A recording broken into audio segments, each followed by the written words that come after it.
Hey, welcome to this week's podcast. And great topic, very interesting this week. Is this the end of the CFPB? And man, the answer could be yes and no. Just depends on to what extent.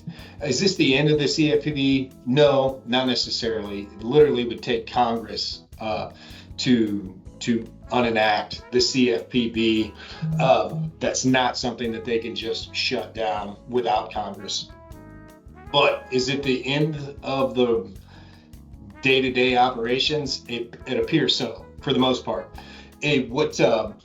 Russell Vought, the new director of the CFPB that came in on Friday, instantly had the COO email out a report or an email to all employees to pretty much say stop working and not to come to the office because they are closing down the headquarters in DC. Don't disclose exactly how long that's going to be closed down, but would be highly concerned if I worked for the CFPB.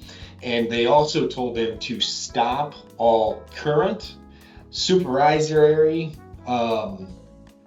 actions and examination activities to halt. So any actions that they had currently in development or in the middle of doing, they are stopping. And the director also went to the Treasury, which they will go to the Treasury for an allotted amount of money that allows them to operate, meaning they're in essence funded by the Treasury, and said that we will not be drawing on future funds for the third quarter of 2025 because it's not deemed necessary based on their reserves. And if you dig into their reserves a little bit, I can understand why. They currently have $711.6 million in reserves, even though they're on track to draw more money from the Treasury. So it's in line with the current administration's actions of trying to reduce cost and the argument that it's duplicative actions because the FTC, well, at least in our world and the credit reporting world, if you will, is the Fair Credit Reporting Act, and the FTC is who was the watchdog for that before, and in conjunction now with the CFPB. Now, the CFPB does a lot more than just credit reports, but that's what we do and how it's relevant to us. So how's this going to impact you lenders from a credit reporting standpoint and borrowers? How is it going to impact you?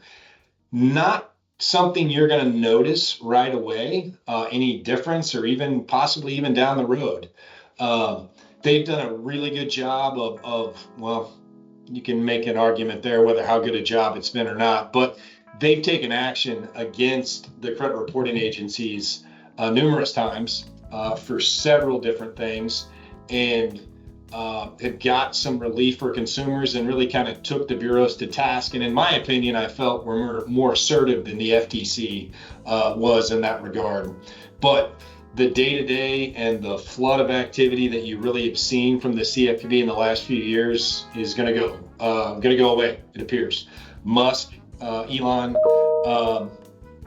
posted on X Friday a rest in peace or RIP CFPB and a little tombstone emoji. So kind of obviously telegraphing where they're at. So long story short, is the CFPB gone away? No. Is it going to be a shell of itself? Yes, that's what it appears to look like. They can't close down the CFPB, but they've pretty much said we're no longer working. So where that goes will be interesting to see.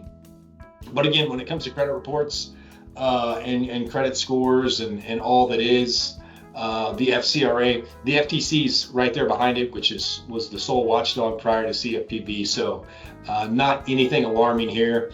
The CFPB has done a great job of getting relief for consumers in certain ways.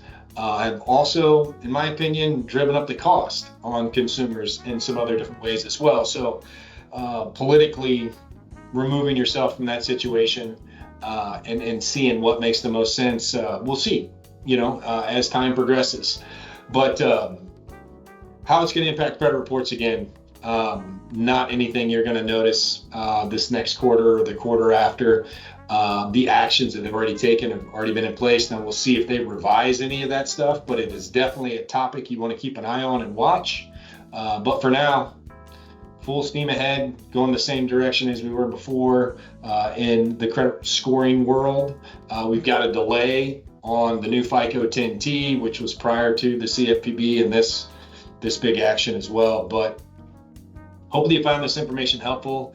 Again, keep watching the podcast. On the weekly basis, we're going to bring the most relevant information to you, consumers and lenders, when it comes to credit reports. And if you've ever got a problem with a credit reporting agency, inaccurate information on your credit report, a debt collector, anything involved with credit, that's what we do. You don't need the CFPB.